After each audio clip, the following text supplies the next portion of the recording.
La semaine dernière, nous avons prié avec le psaume 22 que nous appelons le psaume du bon pasteur.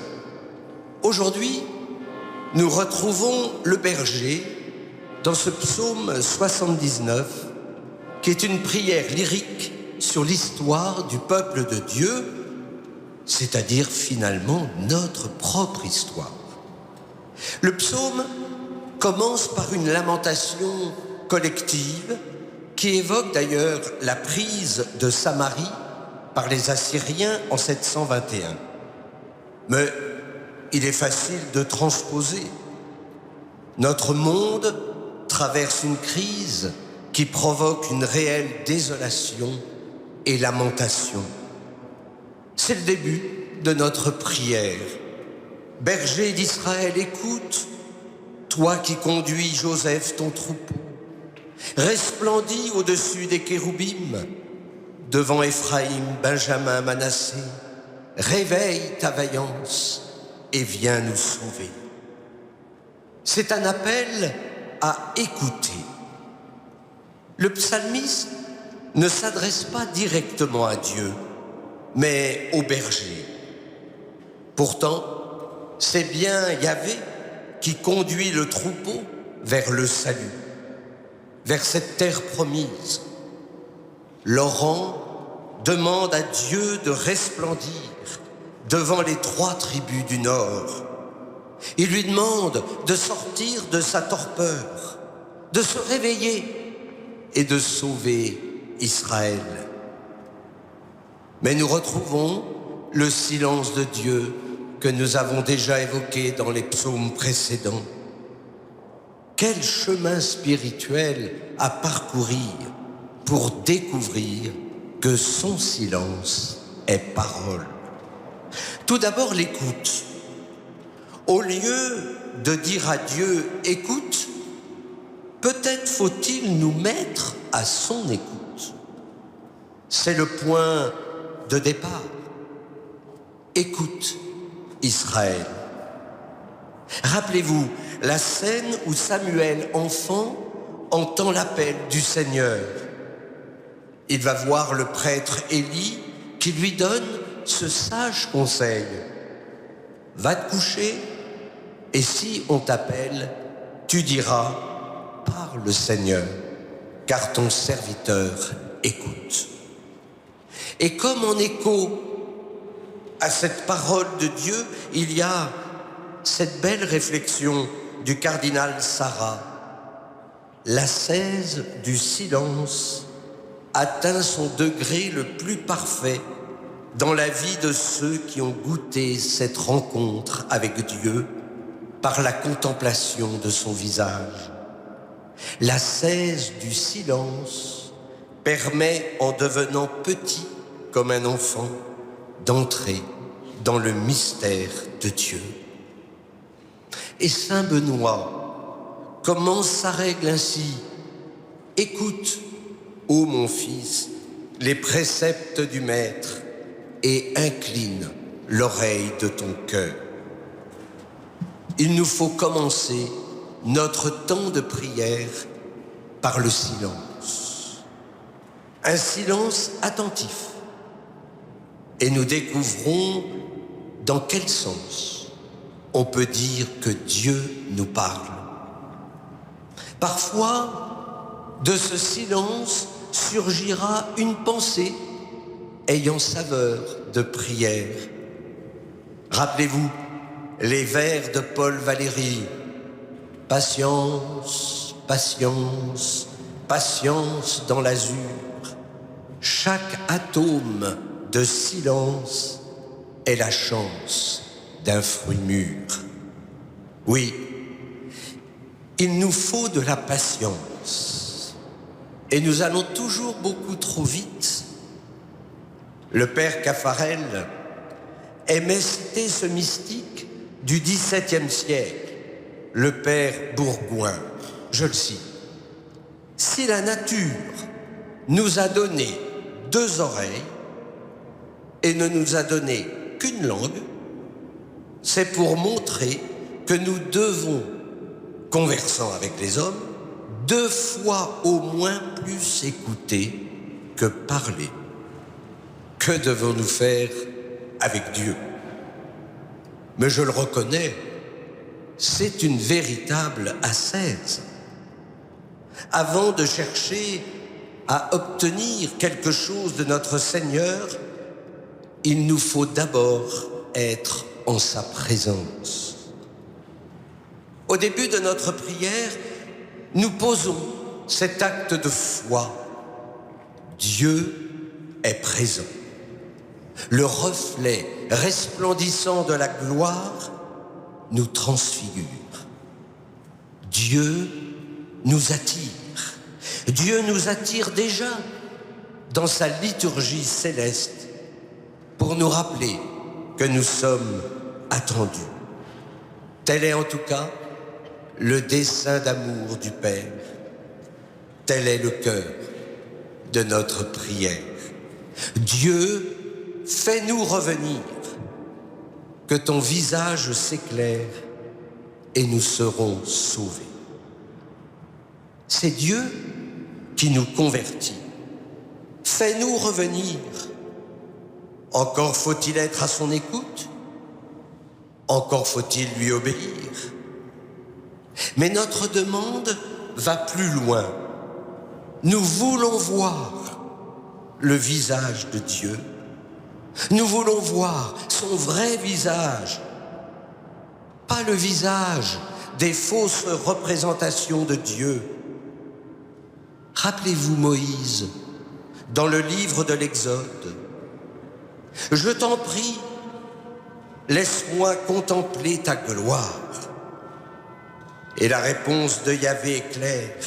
« Tu ne pourras pas voir mon visage, car un être humain ne peut pas me voir et rester en vie. »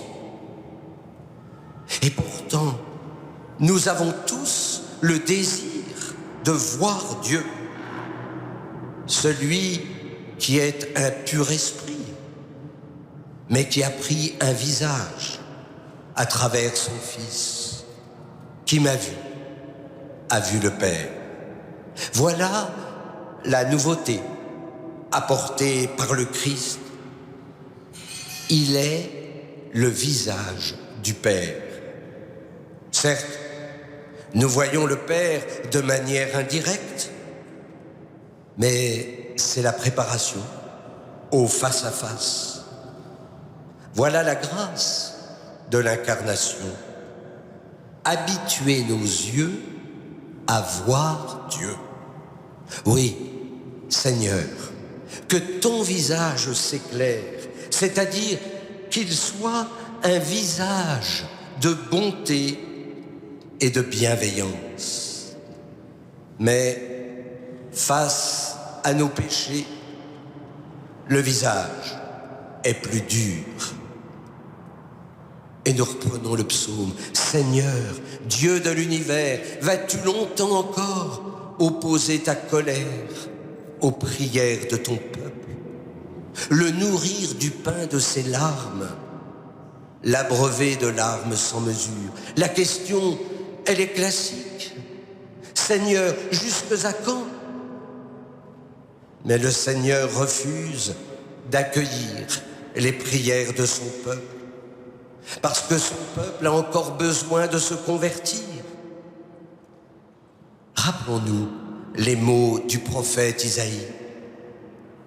Quand vous étendez les mains, je détourne les yeux. Vous avez beau multiplier les prières, je n'écoute pas. Vos mains sont pleines de sang. Lavez-vous, purifiez-vous. Ôtez de ma vue vos actions mauvaises. Cessez de faire le mal. Oui, c'est un appel à la conversion. Seigneur, fais-nous revenir. Dieu nourrit son troupeau du pain de ses larmes et il l'abreuve de larmes sans mesure. Voilà la dramatique situation où en sont réduits les Israélites. Alors, ils sont devenus un objet de moquerie. Les ennemis constatent que Dieu ne répond pas aux appels des siens. Et nous, que devons-nous convertir? Comment retrouver l'unité de notre vie afin de devenir moi-même? Il faut que je cesse d'être ce que j'ai toujours cru vouloir être. Pour me trouver, il faut que je sorte de moi-même. Et pour vivre, il faut mourir, parce que je suis né égoïste. C'est l'enseignement du Christ. Les êtres qui ne connaissent pas Dieu et dont les vies sont centrées sur eux-mêmes s'imaginent qu'ils ne peuvent se trouver qu'en affirmant leurs désirs, leurs ambitions, leurs instincts, dans une lutte avec le reste du monde. Ce sont des êtres qui vivent dans la division. Vous avez déjà entendu ce discours: j'ai ce que vous n'avez pas, je suis ce que vous n'êtes pas, j'ai pris ce que vous n'avez pas pu prendre, etc. L'homme qui vit dans la division vit dans la mort. Il ne peut pas se trouver tout simplement parce qu'il est perdu. Il a cessé d'être une réalité. Celui qui croit être n'est qu'un mauvais rêve. Et à sa mort, il s'apercevra qu'il a, depuis longtemps, cessé d'exister. Parce que Dieu, qui est la réalité infinie, et dont le regard est la source d'être de tout ce qui est, dira de lui: je ne te connais pas. Comment ne pas évoquer aussi l'orgueil spirituel? Cette maladie, elle est dangereuse lorsqu'elle réussit à ressembler à l'humilité. Le plaisir que l'on ressent à bien faire les choses difficiles nous amène à penser en secret: je suis un saint. Nous prenons tout simplement notre orgueil pour le Saint-Esprit. N'est-ce pas la conversion attendue par le Seigneur au cœur de notre vie spirituelle? Une paroissienne d'Ars disait au curé: oh, monsieur le curé, vous êtes un saint. Et dans son cœur, il disait: si elle savait. Donc c'est pas la peine de me dire que je suis un saint. À partir du verset 9, c'est le chant de la vigne. La vigne que tu as prise à l'Égypte, tu la replantes en chassant des nations. Dieu se donne de la peine pour sa vigne. Et cette vigne, c'est la terre promise. Cette vigne, c'est le royaume. Cette vigne, c'est l'Église. Et le Christ est le vigneron. Israël était une vigne luxuriante qui portait beaucoup de fruits. Mais plus les fruits se multipliaient, plus Israël multipliait les autels. Plus sa terre devenait belle, plus elle embellissait les stèles des faux dieux, écrit le prophète Osée. Les fruits, ils peuvent nous mettre dans l'action de grâce, mais ils peuvent aussi nous éloigner de Dieu à cause de l'orgueil qui naturalise le surnaturel. Oui, c'est Dieu qui fait fructifier la vigne au point qu'elle emplisse le pays. Aujourd'hui encore, c'est le Seigneur qui est le vigneron. et il veut que son Église se répande jusqu'aux extrémités du monde. Tous les peuples, tous les hommes sont des sarments rattachés à l'unique vigne, Jésus. Je suis la vigne, vous êtes les sarments. Des sarments, eh bien, il est attendu qu'ils portent du fruit. Et ceux qui ne portent pas de fruits sont retranchés. Car la sève de la vigne, c'est-à-dire la vie de Jésus, ne circule plus. Les sarments, ils sont émondés, ils sont purifiés. Et pour cette taille des sarments, on peut entendre le rôle joué par les épreuves, les souffrances, qu'elles soient intérieures, physiques, voire même les persécutions auxquelles le Père, à travers les événements du monde et les entreprises des hommes, permet que soient soumises nos vies. C'est pourquoi, dit le psalmiste, son ombre couvrait les montagnes et son feuillage les cèdres géants. Elle étendait ses sarments jusqu'à la mer et ses rejets jusqu'aux fleuves.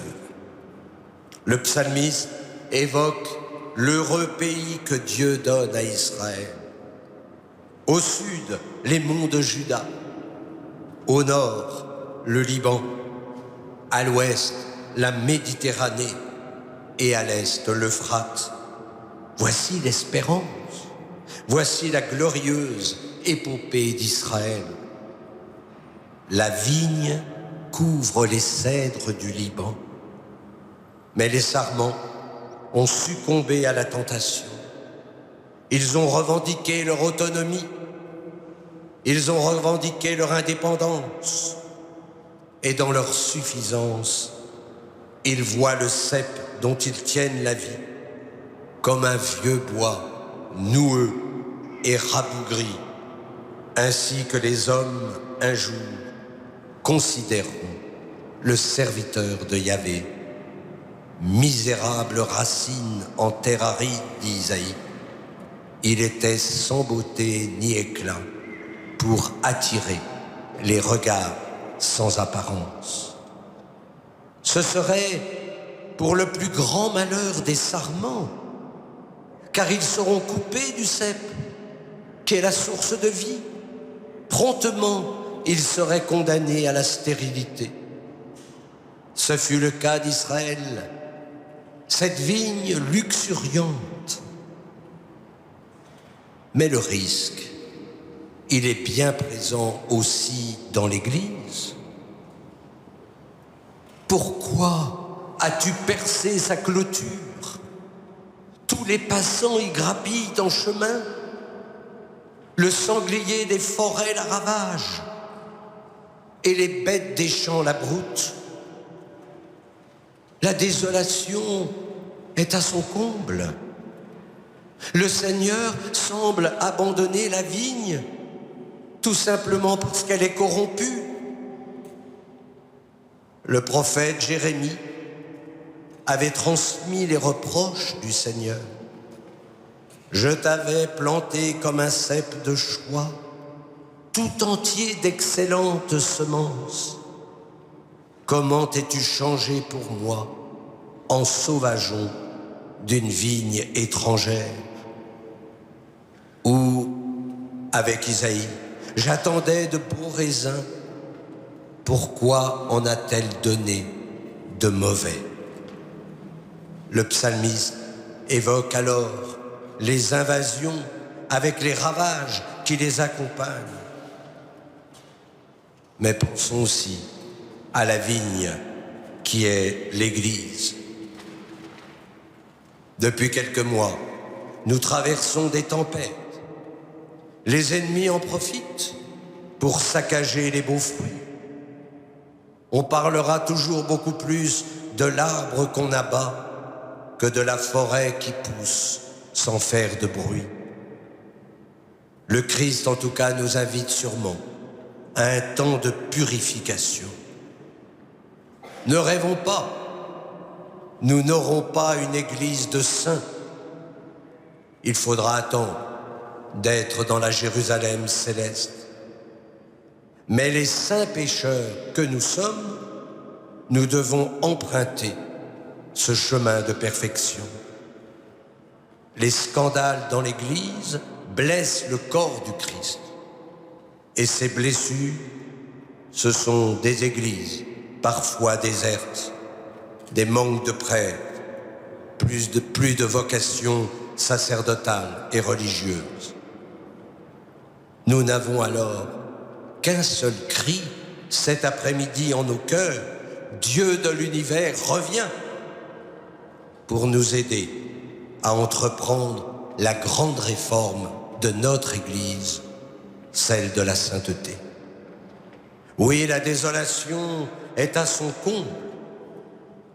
Que le Seigneur regarde l'état de l'Église, non seulement un regard divin, mais nous attendons une visitation libératrice.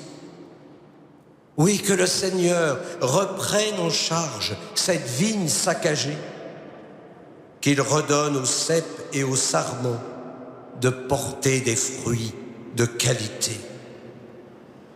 Visite cette vigne, protège-la. Que ton visage les menace, ils périront.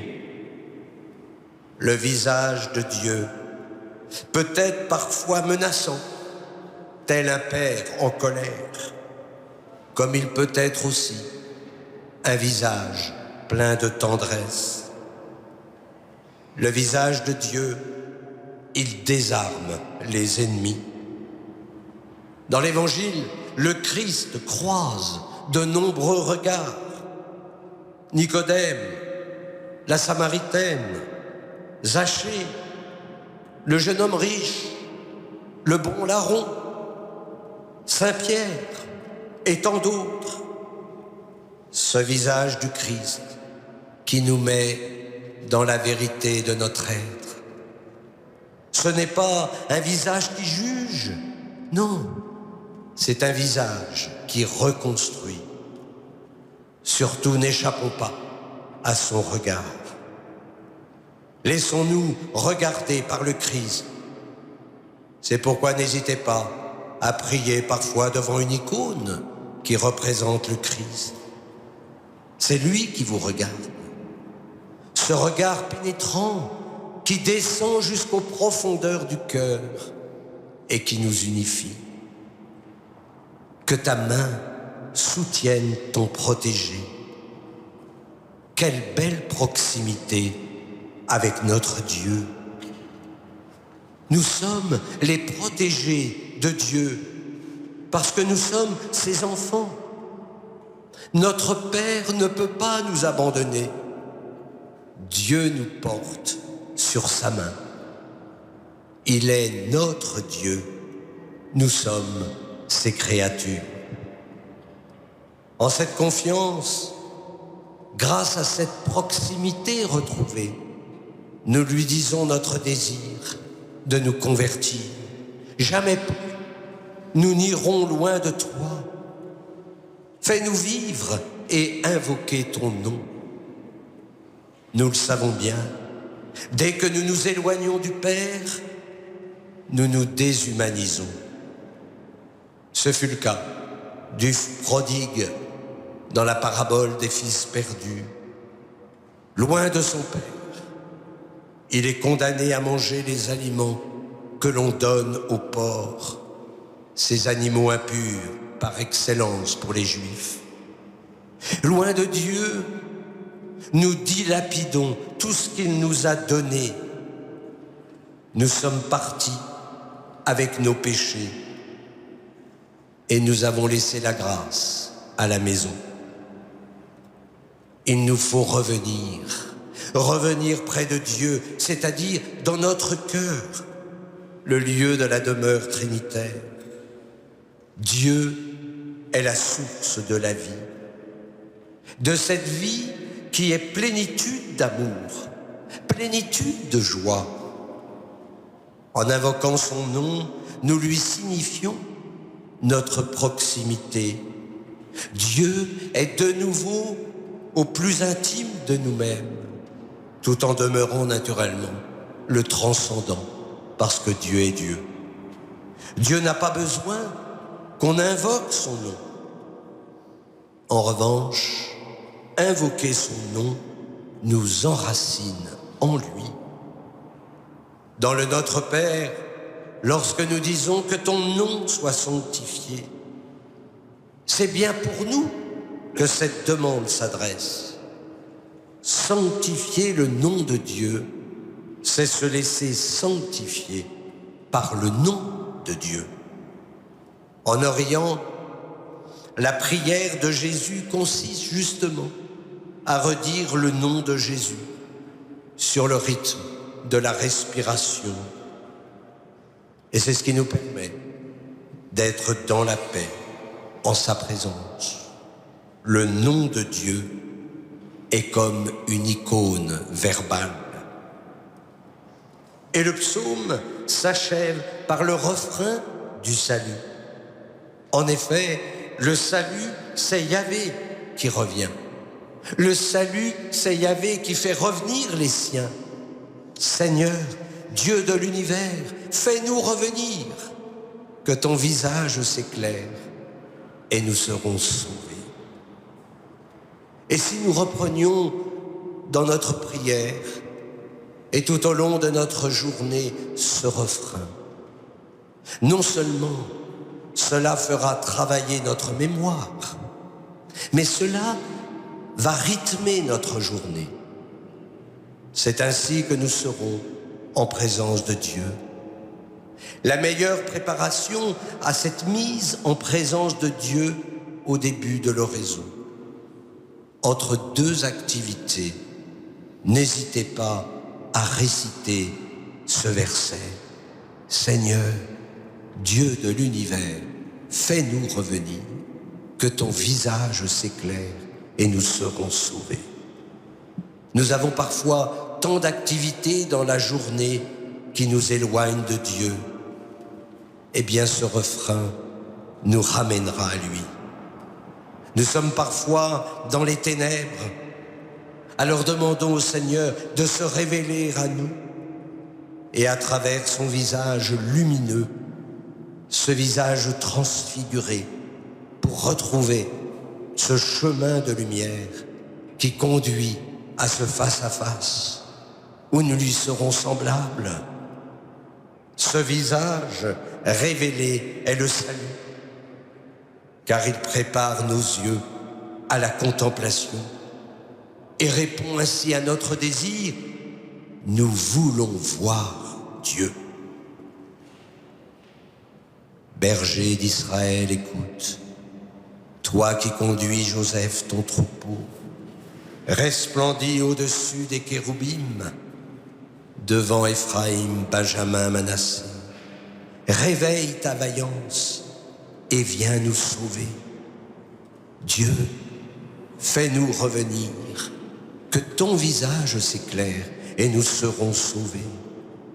Seigneur, Dieu de l'univers, vas-tu longtemps encore opposer ta colère aux prières de ton peuple, le nourrir du pain de ses larmes, l'abreuver de larmes sans mesure?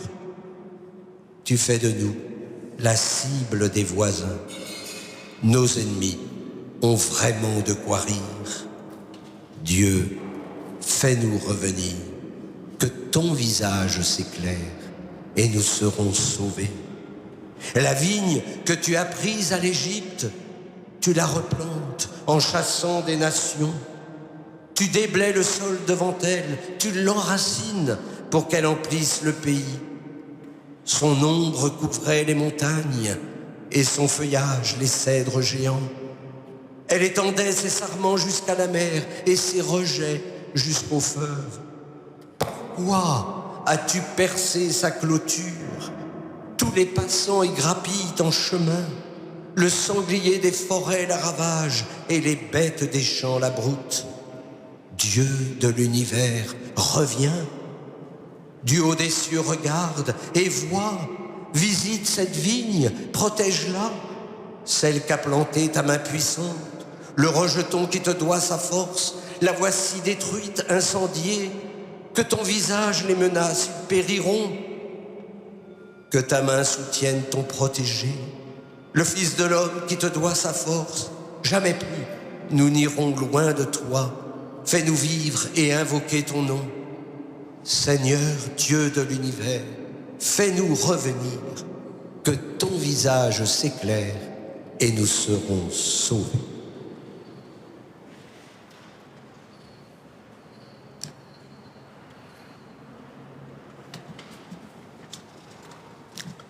Eh bien, nous nous trouverons